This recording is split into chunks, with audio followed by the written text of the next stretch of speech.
হ্যাঁ, আপনার এলাকার সৌন্দর্য তুলে ধরেন। আসসালামু আলাইকুম রহমতুল্লাহ। আমি জহির আহমদ। আমি আমরা যে জায়গাটা দাঁড়িয়ে আছি সেটা হচ্ছে আমাদের শিলমান্দি ইউনিয়নের অন্তর্গত ৯ নং ওয়ার্ড। আমি যে জায়গাটা দাঁড়িয়েছি, যে ব্রিজটা দাঁড়িয়েছি, এটি দুটি গ্রামের সংযোগস্থল। আমার বাম পাশে হচ্ছে কিসমত বানিয়াদি এবং ডান পাশে হচ্ছে খিদিরপুর। আর আমি যে নদীটির উপর দাঁড়িয়ে আছি সেটা হচ্ছে আমাদের ঐতিহাসিক ব্রহ্মপুত্র নদী। আমরা ব্রহ্মপুত্র নদীর উপরে দাঁড়িয়ে আছি। এই ব্রহ্মপুত্র নদীর দুই পাশে আমাদের অত্যন্ত সুন্দর একটি প্রাকৃতিক নৈসর্গিকতা তৈরি হয়েছে আল্লাহ তাআলার দয়ায়। আমাদের এই পাশে আছে একটি ঈদগাহ ময়দান, আর এই পাশে আমাদের যে লোকালয় আছে। পাশাপাশি আমাদের দুই ধারেই লাল মাটি। এই লাল মাটির উঁচু উঁচু টিলাগুলো আমাদের এখানে অবস্থিত। পাশাপাশি এখানে আছে অনেক সুন্দর সুন্দর টেক। আপনারা দেখতে পাচ্ছেন যে এখানে টেক আছে, ওই পাশে একটা টেক আছে, ওইদিকে আরও অনেকগুলো ট্যাগ আছে এবং এখানেও একটা ট্যাগ আছে।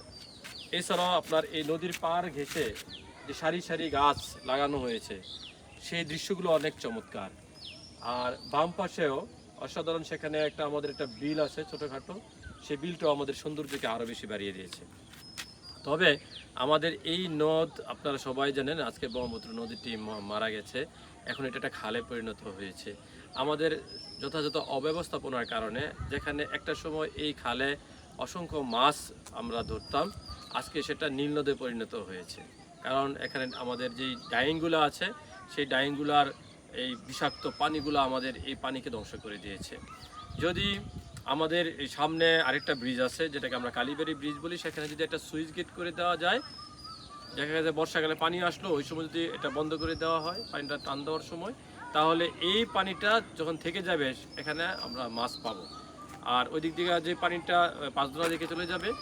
আর দুই ধারে যে রাস্তা আছে, আমাদের কর্তৃপক্ষ যদি এই ব্যাপারে উদ্যোগ নেয়, তাহলে এই রাস্তাগুলো যদি মানুষের চলাচলের উপযোগী করে দেয়, অর্থাৎ যেই ব্লক আছে এই ব্লক দিয়ে যদি রাস্তা করে দেয়, যেভাবে বেড়িবাঁধ আমাদের করা হয়েছে, তাহলে এই জায়গাটা আমাদের সকালবেলা যারা ওয়াকিং করেন, হ্যাঁ, ওয়াকিং যারা করেন তাদের জন্য একটা অসাধারণ জায়গা হবে।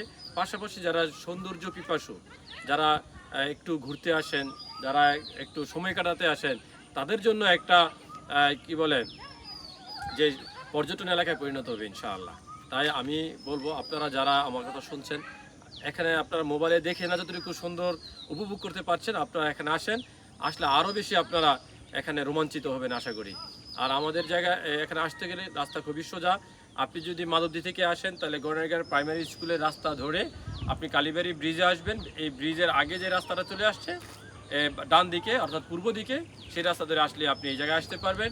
আর আপনি যদি পাঁচদোনা থেকে আসেন, তাহলে খিদিরপুরের রাস্তা ধরে আসবেন, আবার এসে কালীবাড়ি ব্রিজে আসবেন। তাহলে কালীবাড়ির ব্রিজ থেকে পূর্ব দিকে যে রাস্তাটা আসছে, তাহলে আপনি আস্তে আস্তে এই রাস্তার জায়গায় চলে আসবেন। আপনাদের